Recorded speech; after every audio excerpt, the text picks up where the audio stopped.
donc Noël, c'est la deuxième messe, c'est celle de l'aurore. Il y a un sermon en ligne de la minuit, n'est-ce pas?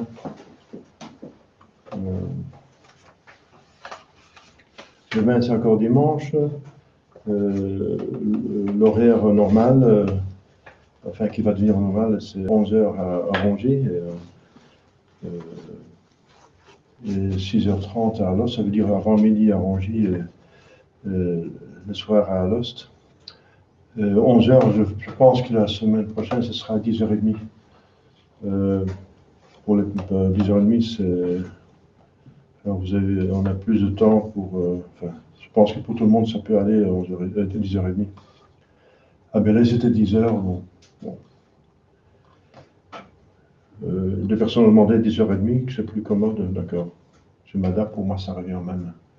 J'arrive le samedi ou le vendredi, donc il y aura des messes en semaine ici à Rongier, de plus en plus. Parce que c'est plus agréable à répéter ici qu'en ville, à Alost. Ça dépend du besoin des fidèles. Donc demain, donc dimanche, ensuite lundi, Saint Jean apôtre évangéliste, mardi, Saint Innocent martyr, mercredi, dans l'octave de Noël, avec la mémoire de Saint Thomas de Canterbury, évêque et martyr, jeudi dans l'octave de Noël, vendredi dans l'octave de Noël, mémoire de Saint Sylvestre, pape et confesseur. Donc Saint Sylvestre ferme l'année, le 31 décembre. Donc le jour après, c'est le samedi, c'est le premier, c'est l'octave de la nativité de notre Seigneur Jésus-Christ. Après, le jour après, c'est dimanche, la fête du Saint-Nom de Jésus.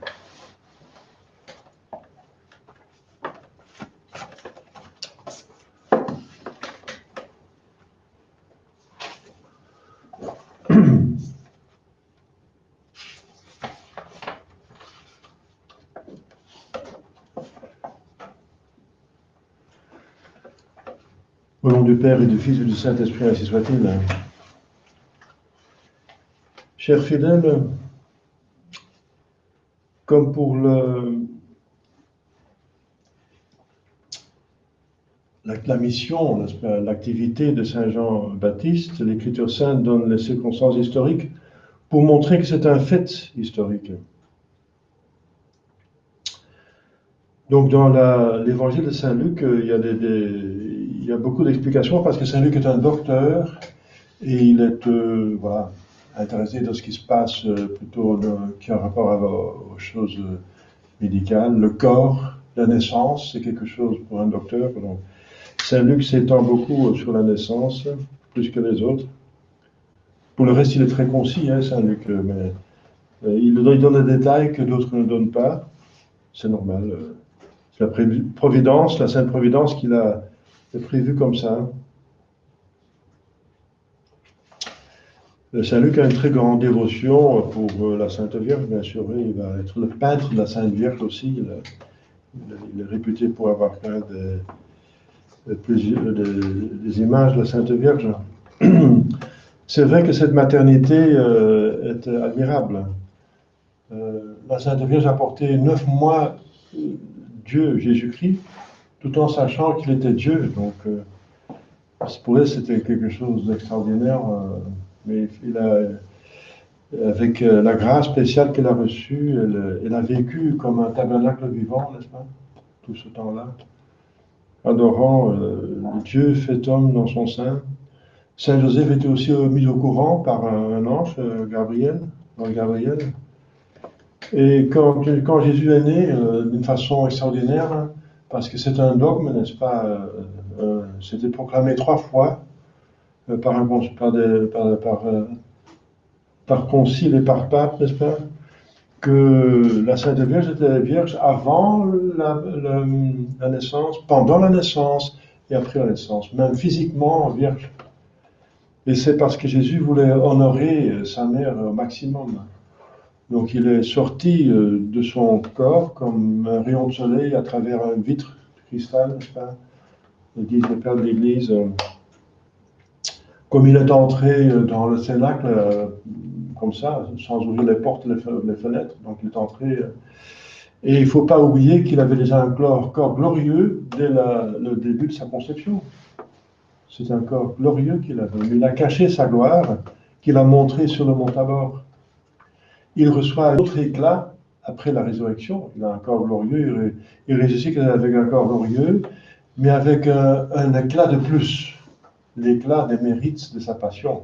Mais il ne faut pas oublier que dès le début, il avait un corps glorieux et qu'il cachait sa gloire pour pouvoir vivre comme un homme parmi nous, n'est-ce pas? Pour montrer la vie normale, pour donner l'exemple. 30 ans, d'abord à Bethléem en Égypte, ensuite Nazareth, jusqu'à ce qu'il va commencer sa mission pendant 3 ans, et les derniers 3 ans de sa vie dans tout le pays saint, dans tout le pays. Il va parcourir partout, mais voilà, il va vivre Dieu. Saint Joseph et Marie l'adorent, et bon, on ne peut pas s'imaginer, n'est-ce pas, cette sainteté, ces personnages si saints, n'est-ce pas, qui, une fois que Jésus est là, dans des circonstances extraordinaires, mais Saint Joseph a assez d'esprit surnaturel pour comprendre que c'est Dieu qui a voulu ça. Parce qu'il est responsable de la famille, vous vous rendez compte? Il est responsable de la Sainte Famille et il n'arrive pas à donner à Dieu, n'est-ce pas, qui a une dignité infiniment plus grande que la plus grande personnalité qui jamais ait existé sur Terre, infiniment plus, puisque c'est la différence entre un Dieu et une créature, qu'il ne peut pas donner plus que quelque chose qu'on donne aux animaux, n'est-ce pas? Qui est en dessous de l'homme, n'est-ce pas? Voilà. Alors il a compris, il a fait vraiment tout ce qu'il pouvait faire, il a fait son possible, il ne va pas trouver autre chose, il est resté aussi assez pauvre. Il n'y avait pas de place pour lui, n'est-ce pas, en Bethléem? Il n'y avait pas de place pour eux. Il n'y avait pas de place.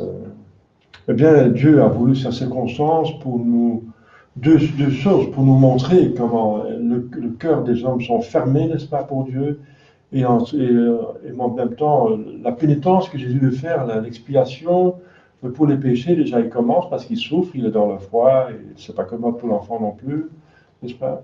Et ensuite qu'il veut déjà expier les péchés et donner l'exemple des vertus. L'exemple des vertus, pauvreté, détachement des choses, naître dans les circonstances les plus dépouillées, n'est-ce pas?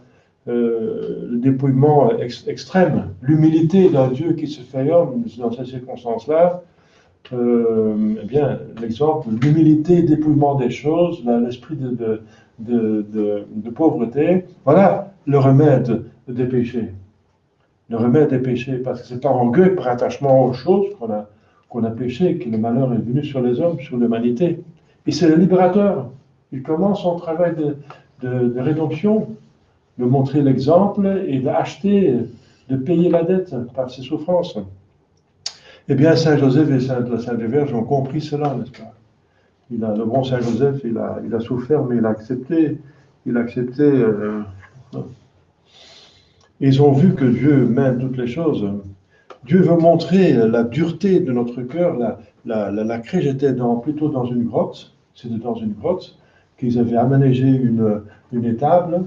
Les gens, enfin les bergers, et il y avait une crèche bien sûr pour servir c'était pas au service des animaux.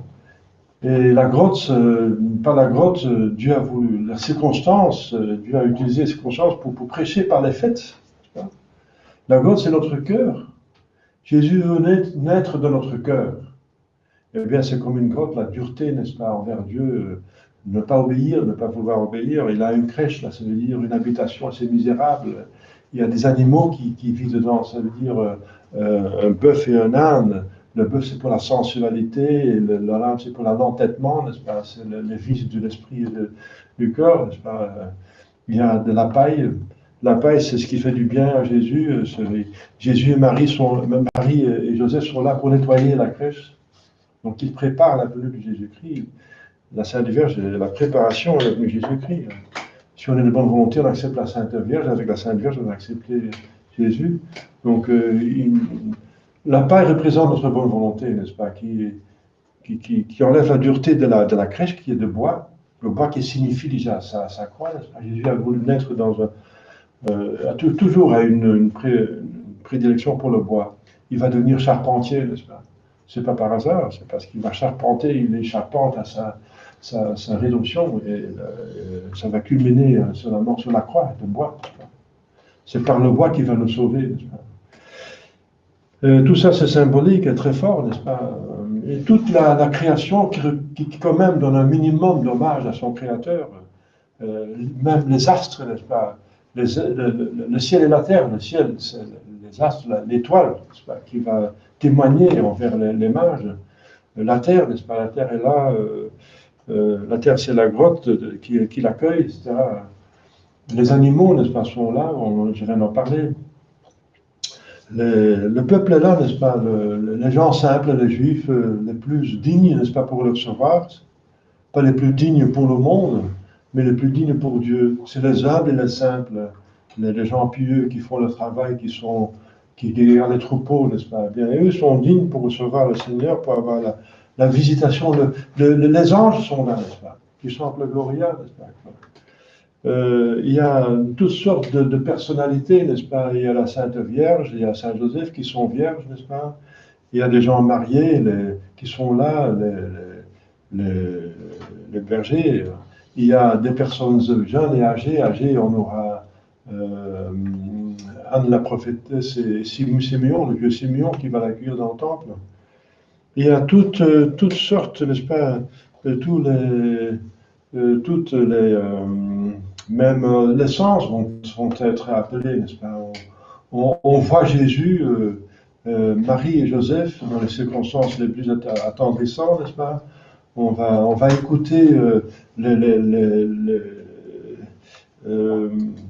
bergers entendre chanter, n'est-ce pas, les anges.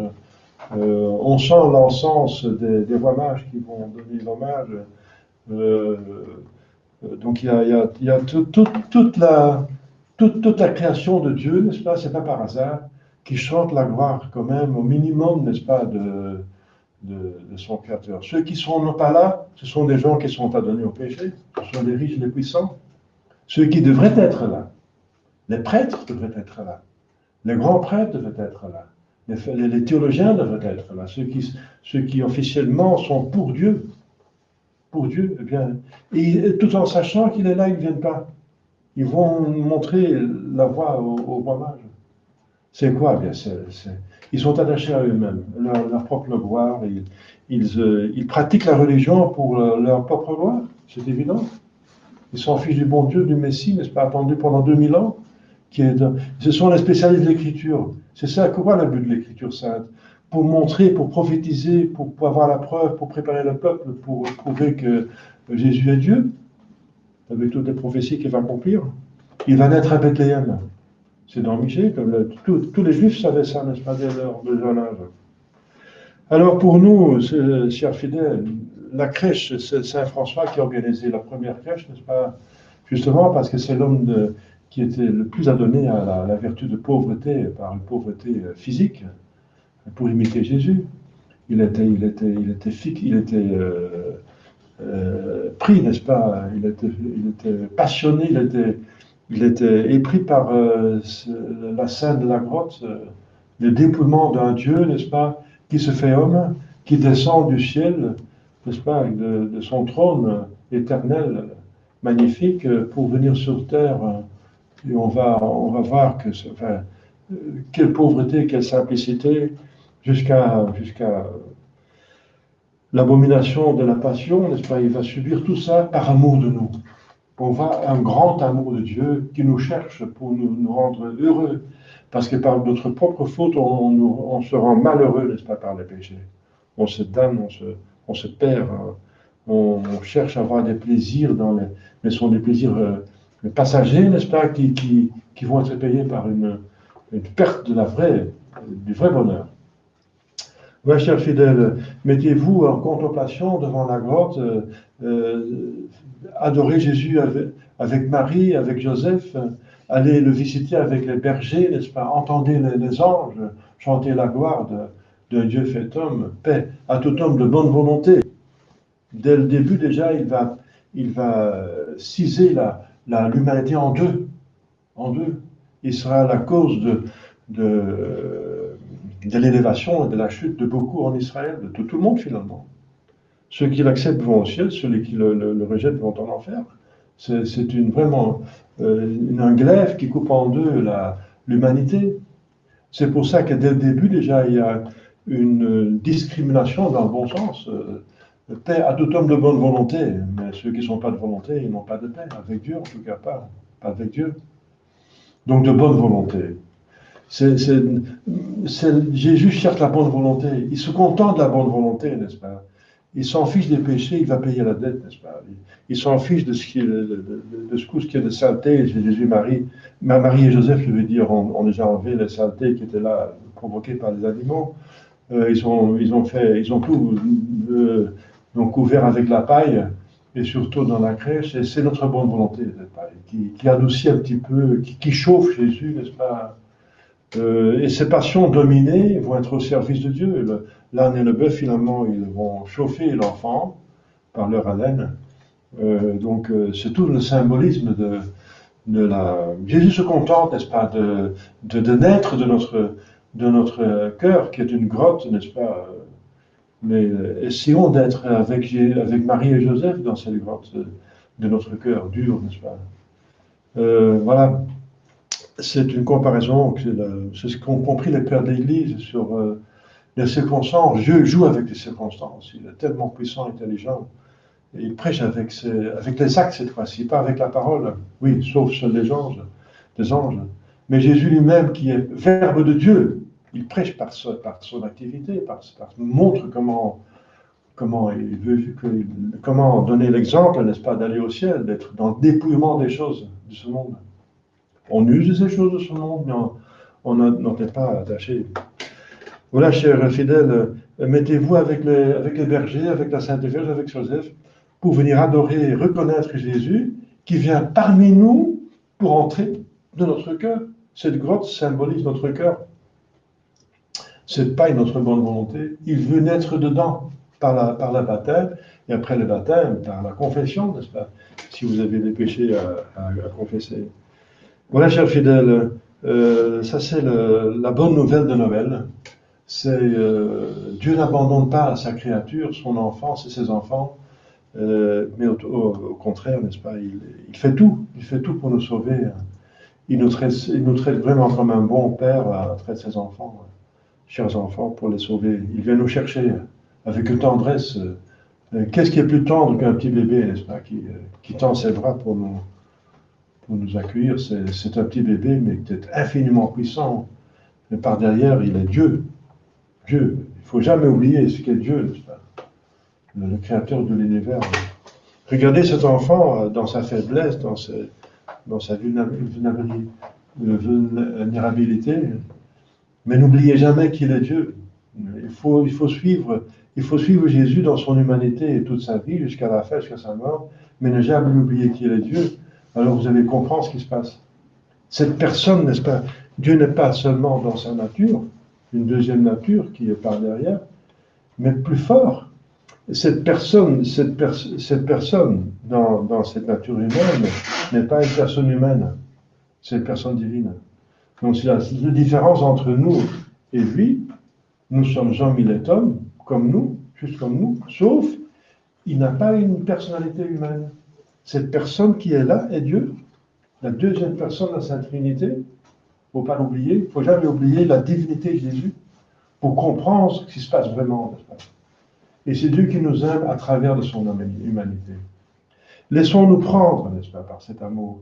Et cet amour de Dieu, quand on comprend cet amour de Dieu, il va provoquer notre amour. Et c'est notre amour de Dieu qui va nous amener, qui va nous mériter le ciel. Qui est donné par la grâce, bien sûr, mais qui demande notre bonne volonté. Donc allons à Jésus avec Marie et Joseph, n'est-ce pas, et adorons, acceptons Jésus dans notre cœur. Au nom du Père et du Fils et du Saint-Esprit, ainsi soit-il.